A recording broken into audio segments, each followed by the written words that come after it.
Rafael Zúñiga, alias Panjao. Y apenas que me dijo, tú vas a ser campeón, sin verme entrenar, tú vas a ser campeón, tenía una labia. La bandera y no salía. Yo me pensé, wow, en el periódico van a decir la bandera abandonada, que nadie lo llevó y que bueno, ¿qué pasó? ¿Qué pasó con Panamá? Salí a las 11, me fui a las 5 de mayo a esperar que llegaran los periódicos. Llegaban a las 2 de la mañana. Y cuando llegaron fui corriendo, compré 3, La Hora, el Panamérica y el Dominicano, algo así. Eran los periódicos de ese tiempo. Y busqué la hoja deportiva y me encontré el tercero. Ya, yo digo, busqué la otra hoja y me encontré que estaba mi nombre y yo no voy a quedar el tercero porque no se pueden equivocar los 3. Y entonces salí saltando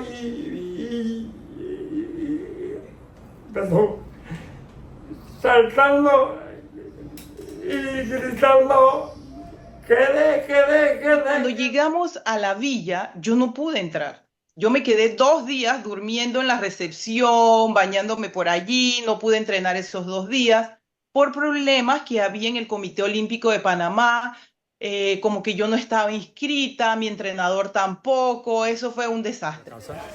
Ya yo tenía como 10 añitos, tenía que cambiar botellas de vidrio para poder que me dieran 2 reales, que en ese tiempo 10 centavos, 1 real para ir, 1 real para regresar, y podía nadar, que era lo que yo quería, y en el Imperio. Pero había tantísima gente en ese estadio, y fue increíble que entre tanta bulla escuché una persona que me gritaba mi nombre, y era un periodista de Panamá, que en paz descanse, que se llamaba el señor Bienvenido Bro. Y lo recuerdo y yo digo, wow, este señor que siempre me ha criticado a todos, me ha criticado por todo, y estaba eufórico llamándome y saludándome. Y bueno, al final como que hicimos las paces desde allá. Todo el ejemplo de que estuve entrenando casi un mes con un español y me tiró 1000 técnicas, me ganaba todas las prácticas, pero no sabía que iba a competir en mi peso. Y la primera lucha fue con España, con él mismo. Pero entonces tuvo que rebajar, yo lo sentí más suave y me lo gané 3-0. Un poquito. Creo que el entrenamiento para llegar a otros Juegos Olímpicos, que eran los de Moscú, fue un entrenamiento muchísimo más fuerte. Hubo un llamado a boicot y nos enteramos por televisión, lastimosamente. Te voy a pegar. Abuelo, ¿por qué usted me va a pegar? Mijo, yo gano $90 y tenemos que pagar la luz su abuela y yo. Entonces yo le decía, vamos a hacer algo, abue.